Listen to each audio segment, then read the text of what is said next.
The first time I saw a human, I thought it was already dead.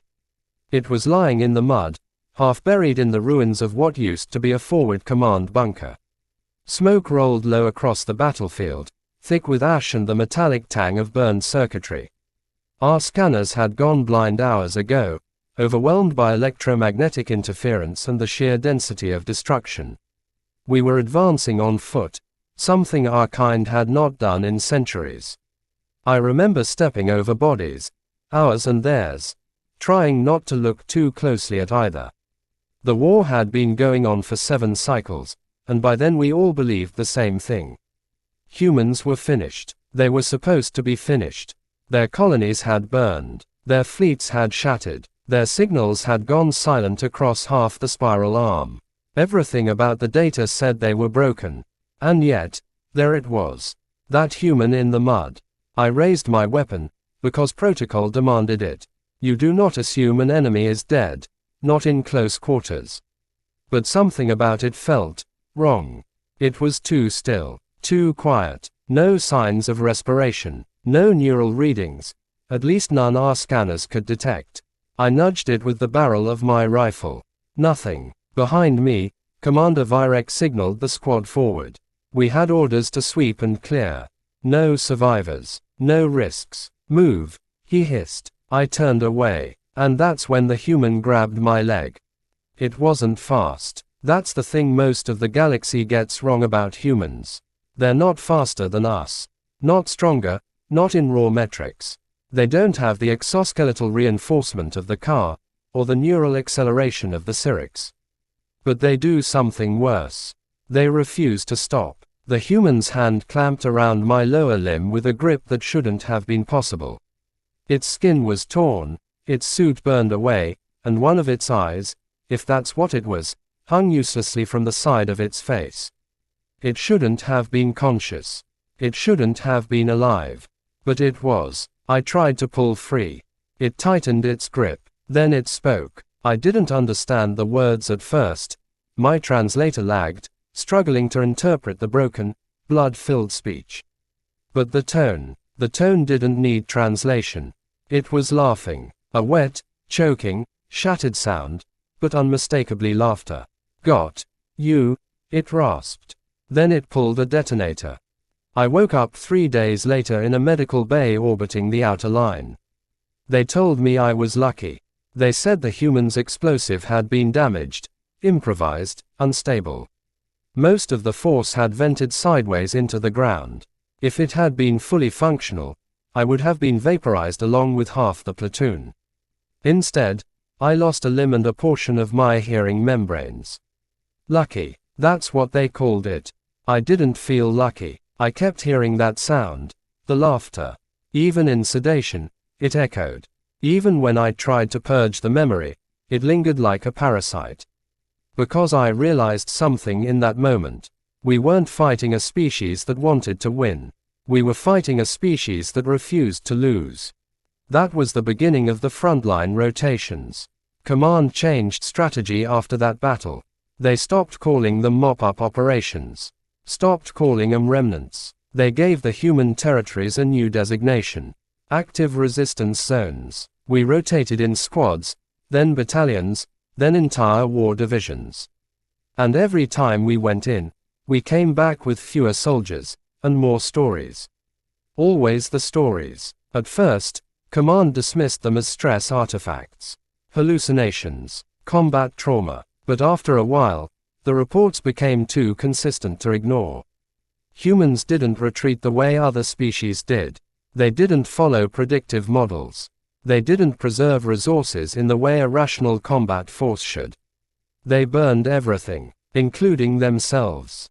There was the City of Glass. That's what we called it afterward. It had once been a human urban center.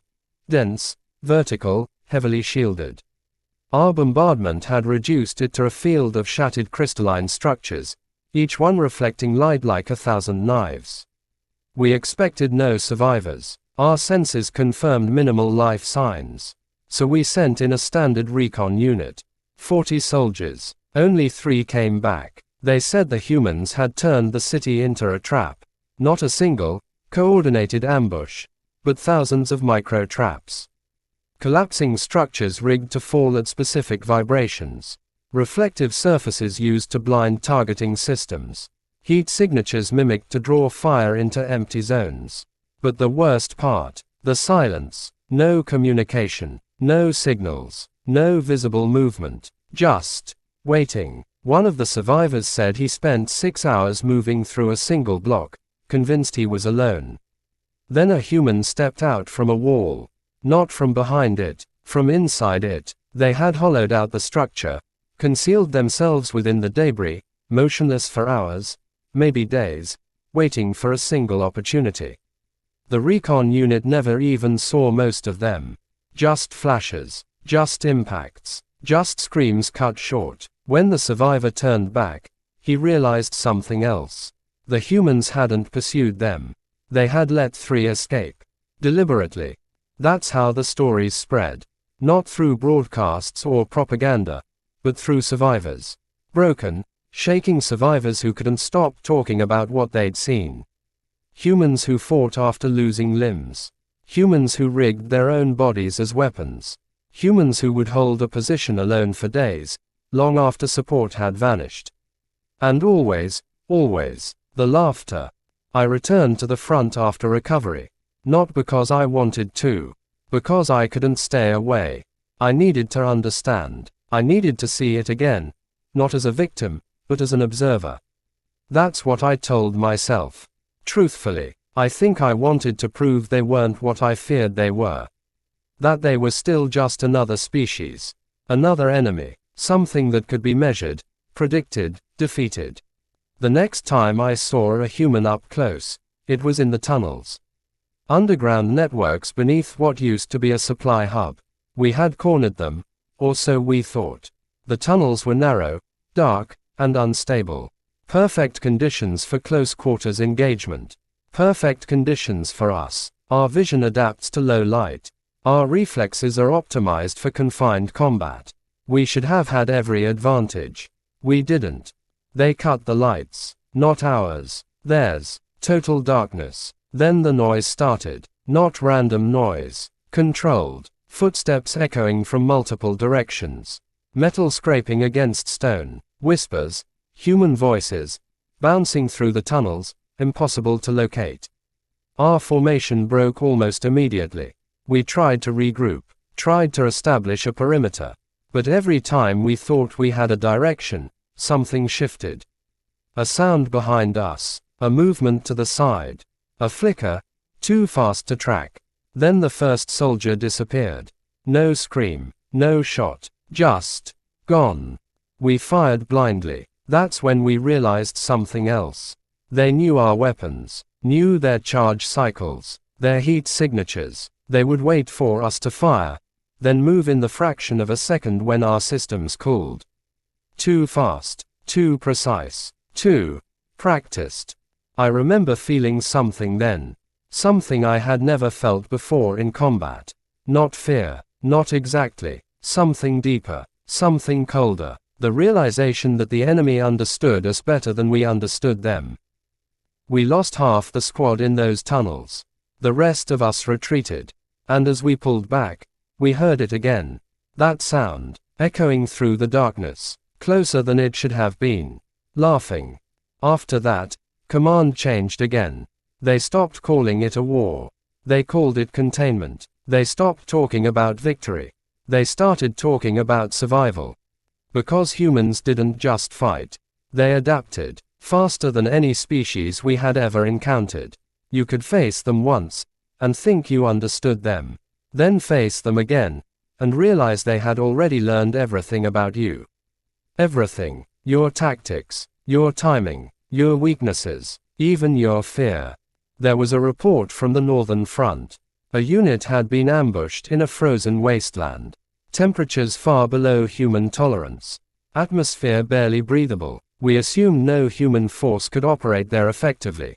We were wrong. The humans had modified their suits. Improvised heating systems. Chemical injectors to maintain muscle function. They had turned a death zone into a battlefield.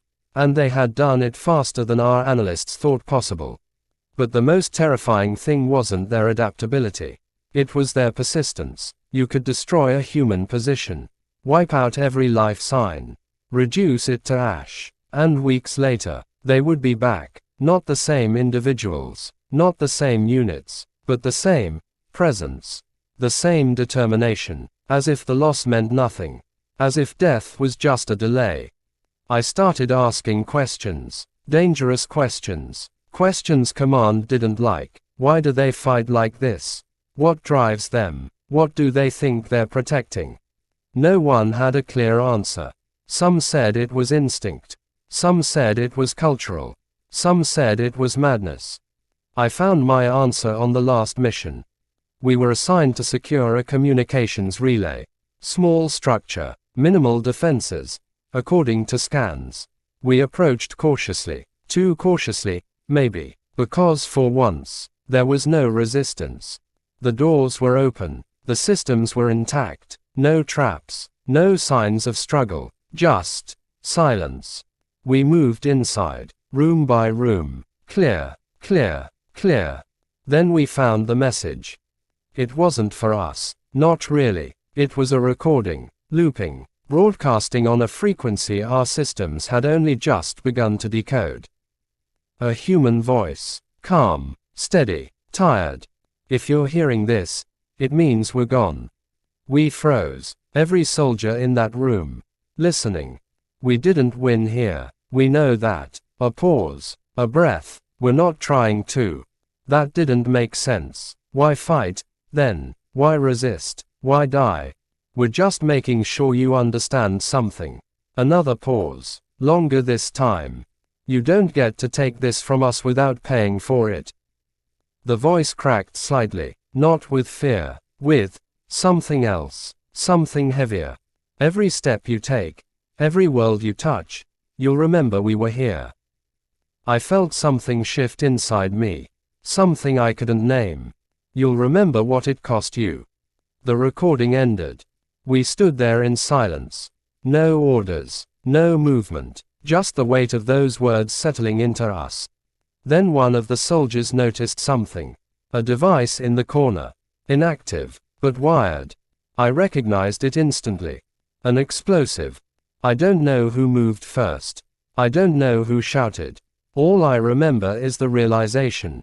They had left us the message. And the choice. We could leave, or we could stay and finish the mission. We stayed. Of course we did. We were soldiers. The explosion didn't kill me. Not entirely. I woke up again. Different medical bay. Different stars outside the viewport. They told me the war was over. We had won. That's what they said. But I didn't feel like a victor. Because even now, years later, when the battles are done, when the front lines are gone, when the humans have retreated beyond our reach, I still hear it. Not the explosions, not the gunfire, the laughter, and sometimes, in the quiet moments, I think I understand it. It wasn't madness. It was a promise. And we're still living with it. They said the war was over. They said humanity had retreated beyond the mapped edges, beyond the lanes we could track, beyond the reach of our fleets. They said we had won. But no one who had stood on those front lines believed it. Because wars don't end like that. Not when one side never surrendered. I tried to return to normal duty. Garrison rotations, routine patrols, clean, predictable assignments far from the ruins of human worlds. It didn't work. Every shadow felt wrong. Every silence felt intentional. And every system glitch, every flicker of a sensor, every momentary lapse in communication, made my pulse spike in a way I couldn't control. Because I had seen what humans could do with less. Much less. The first incident happened 3 cycles after the official end. A supply convoy vanished. No distress call. No debris field. No energy signatures consistent with attack. Just gone. Command blamed navigational error. Then a second convoy disappeared. Different sector. Same pattern. Then a third. That's when they called it what it was. Contact. I wasn't supposed to be reassigned to it. Frontline veterans were considered psychologically compromised. Too many of us saw threats where there were none. Too many of us remembered. But when the reports started coming in, when the survivors began describing what little they had seen, command ran out of options. Because the descriptions were all the same. They weren't there, until they were. I was pulled back in. Given a new unit. Fresh soldiers. None of them had faced humans before. I could tell. They stood straighter, spoke louder, believed in things like control and superiority. I didn't correct them. There are lessons you can't teach. Only survive. Our mission was simple. Track the disappearances. Find the source. Eliminate it. We followed the last known trajectory of the missing convoy into a region of space we had mostly ignored during the war. Sparse systems. Minimal resources. No strategic value. At least, none we had recognized. That should have been the first warning. Humans never fought where it didn't matter. We found the wreckage 2 rotations in. Not destroyed. Disabled. Floating. No power. No active systems. But intact. We boarded cautiously. Every corridor. Every junction. Every shadow. Clear. No bodies. No signs of struggle. No blood. No damage consistent with combat. Just empty. The younger soldiers relaxed. You could see it in their posture. Their weapons lowered slightly. Their voices softened. This is what scared command. One of them said. I didn't answer, because I had seen this before. Stay sharp, I told them. Humans don't leave things unfinished. We reached the central cargo bay. That's where we found it.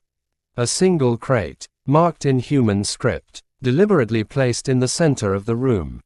Trap, one of them asked. Everything is a trap, I said. We scanned it. No explosives. No radiation. No active signals. Open it, I ordered. They hesitated, just for a moment. Then one of them stepped forward and triggered the release. The crate unfolded slowly, mechanically, deliberately. Inside was a device. Small, simple, primitive, compared to our technology. And a screen. It flickered to life the moment the crate opened. A human appeared. Not a recording. Not exactly. The movements were too precise. Too responsive. An AI construct, built from a human mind. It looked at us, at me, and smiled. You came faster than expected, it said. No translator delay. Perfect clarity. They had learned our language. One of my soldiers raised his weapon. Identify yourself. The human ignored him, still looking at me. You've been here before, it said. My grip tightened on my rifle. Yes, I said. The smile widened. I remember you.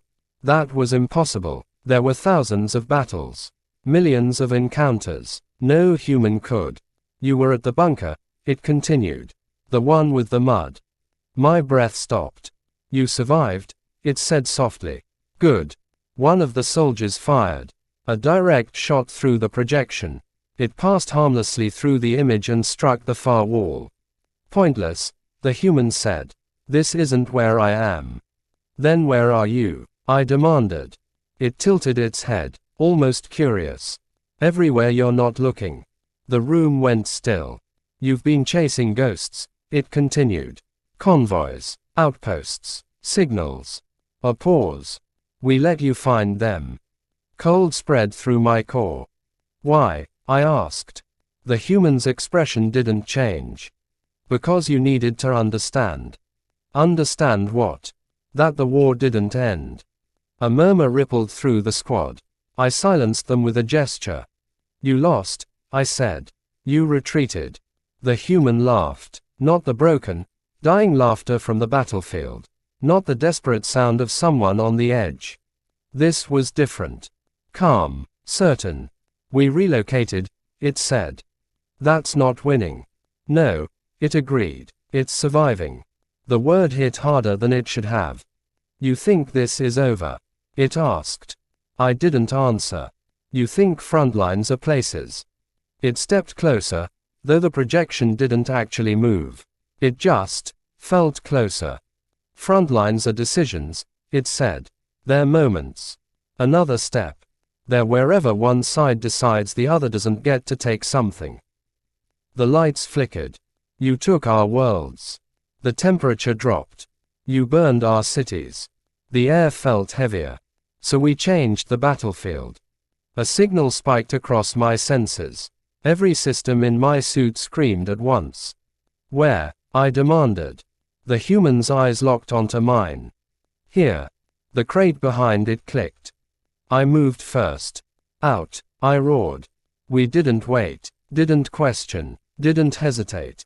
We ran. The explosion tore through the cargo bay, ripping the ship open from the inside. But it wasn't designed to destroy. Not entirely. It was designed to send a message. The shockwave knocked us into space, our suits barely compensating in time. Fragments of the ship drifted around us, burning, silent. We regrouped, counted survivors. Half the squad was gone. Again. And in the debris field, something activated. Signals, dozens of them. No, hundreds. All human. All broadcasting.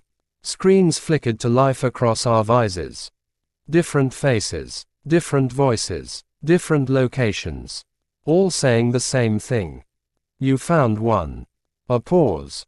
There are more. Another. Much more. And then. We're not hiding. The signals cut out. For a long moment, no one spoke. Then one of the younger soldiers, one who had laughed earlier, whispered. How many? I looked out into the darkness, at the empty space that no longer felt empty. And for the first time since the war had ended, I understood what we were facing. Not a broken enemy, not a retreating force. A species that had taken everything we had thrown at them. And adapted. Not just to survive, but to continue the fight on terms we couldn't even see. There are no front lines anymore, I said quietly. The squad looked at me, waiting. Which means, I tightened my grip on my weapon. They're everywhere. And somewhere, far beyond our senses, far beyond our maps. I imagined I could hear it again. Not loud, not close. But there. Waiting. Laughing. We told command everything. The crate, the projection, the signals, the message. They listened. They recorded. They nodded in all the right places. And then they did what command always does when something doesn't fit their models. They minimized it. Localized insurgency. They called it residual human resistance. Psychological warfare. New terminology. Same mistake. But they couldn't ignore the data. Too many disappearances. Too many signals. Too many patterns. Because that was the problem. There was a pattern, not in where the humans appeared, but in when. Always at the edge of decision points. Convoys about to change routes. Outposts about to expand. Fleets about to mobilize. They weren't attacking randomly. They were intervening. Not to destroy us. Not completely. Just enough to shape us. That realization changed everything. Or at least, it should have. Instead, command doubled down. They formed a specialized division. A counter-resistance initiative. And they put me in charge of it. I told them they were making a mistake. You don't hunt them, I said. You don't chase them. Then what do we do? They asked. I thought about the bunker. The tunnels. The relay. The crate. About the voice that had said frontlines are decisions. You stop giving them battles, I said. They didn't understand. I could see it in their eyes. Every time you commit to an action, I continued, they're already there. Not physically, but strategically. That's impossible. No, I said quietly. It's human. They didn't like that answer. So they ignored it. Orders were issued. Operations planned. Traps laid. And for a while, nothing happened. No disappearances. No signals. No interference. The younger officers started to relax. Even some of the veterans began to wonder if it was over. Maybe the humans had burned out. Maybe they had retreated further than we thought. Maybe. Then the fleet at Cassis Prime vanished. Not a convoy, not a patrol. An entire fleet. 57 warships. Gone. No distress signals. No debris. No energy spike. Just absence. Panic spread faster than command could contain it. Because this wasn't harassment. This wasn't shaping behavior. This was escalation. And it broke their model completely. I was called in again. Different room this time. Higher command. More eyes. More fear. Explain it, they demanded. I can't, I said. That didn't go well. You've faced them, one of the high strategists snapped. You've studied them. What are we dealing with? I held the gaze. All of them. A species that learned from losing, I said. That's not an answer. It's the only one that matters. They didn't want philosophy. They wanted tactics, weapons, solutions. But humans had stopped being a problem you could solve with weapons. They're not fighting the same war anymore, I said. Then what are they doing? I hesitated, not because I didn't know. Because I did. They're teaching us, I said. Silence. That's absurd. Is it? I asked. I pulled up the data. Every incident, every disappearance, every signal. Look at the timing, I said. Look at the outcomes. They did, reluctantly. And one of them asked. They're not maximizing damage, I said. They're maximizing impact. Blank stares. They're forcing us to change, I continued. Every action we take, we second guess it. That's just war. No, I said, it's control. The word hung in the air. Heavy, unwelcome. They're rewriting how we think, I said. About conflict, about risk, about them. That's not possible. I thought about the laughter. It already happened, I said. They dismissed me after that. Not officially, but effectively. The division was reassigned. New leadership. More aggressive strategy. They were going to force a confrontation. Draw the humans out. End it. I knew how that would go. So I did something I wasn't supposed to do. I went looking for them. Not with a fleet. Not with a squad. Alone. I took a small scout vessel. Minimal signature. No escort. No support. And I followed the pattern. Not where they had been. Where they would be. Asterisk. It took time. Cycles. False leads. Dead space. But eventually, I found it. A signal. Not hidden. Not encrypted. Waiting. I followed it to a system we had never charted. A single star. Dying. And orbiting it. A structure. Not a station. Not a ship. Something in between. Human. I didn't call it in. Didn't report it. I approached. No defenses activated. No weapons locked. Just silence. Docking coordinates appeared on my console. Invitation. I accepted. The interior was different. Not like the battlefields. Not like the traps. Clean. Ordered. Alive. And at the center, a room. With a single figure waiting. Human. Real. Not projection. Not construct.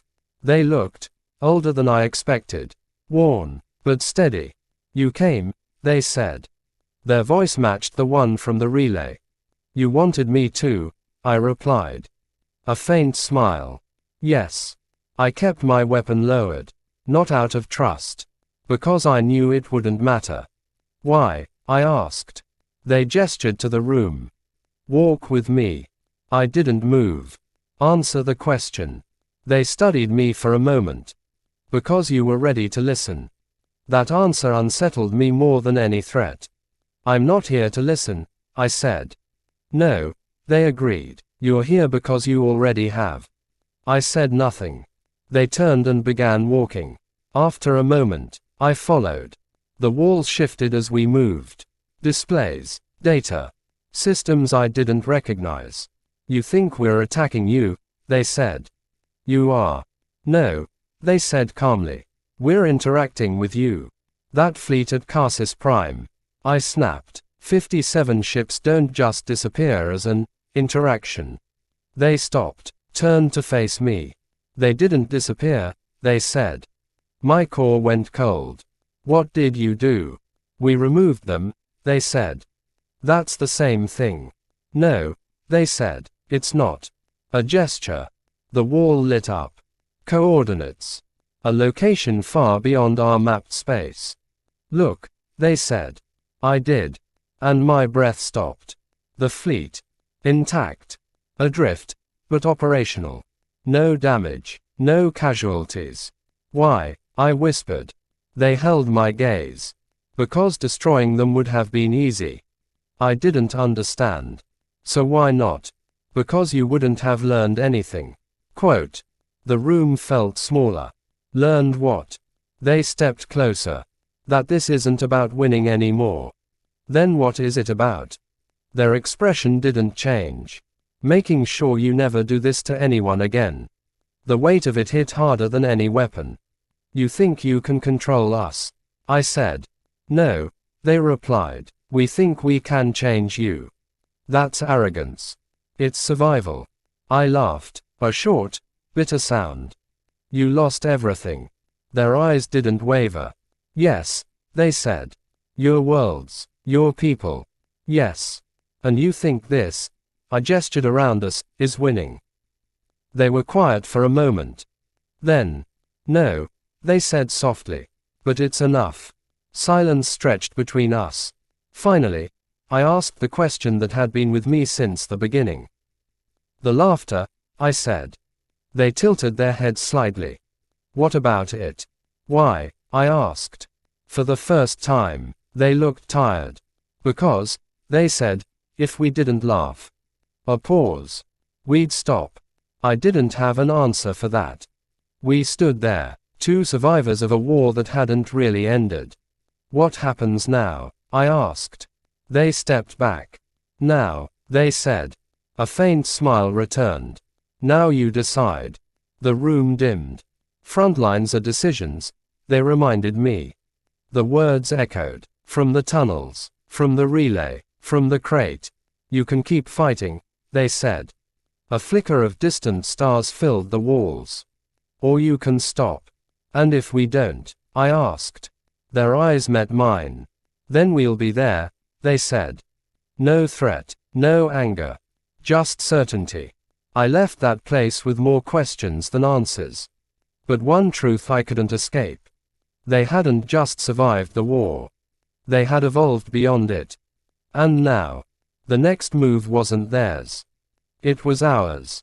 Back in command space, they're already preparing new offensives, new strategies, new ways to win. They still think this is a war. Maybe it is. But not the kind we understand. Because somewhere out there, in the dark between stars, humans are still watching, still waiting.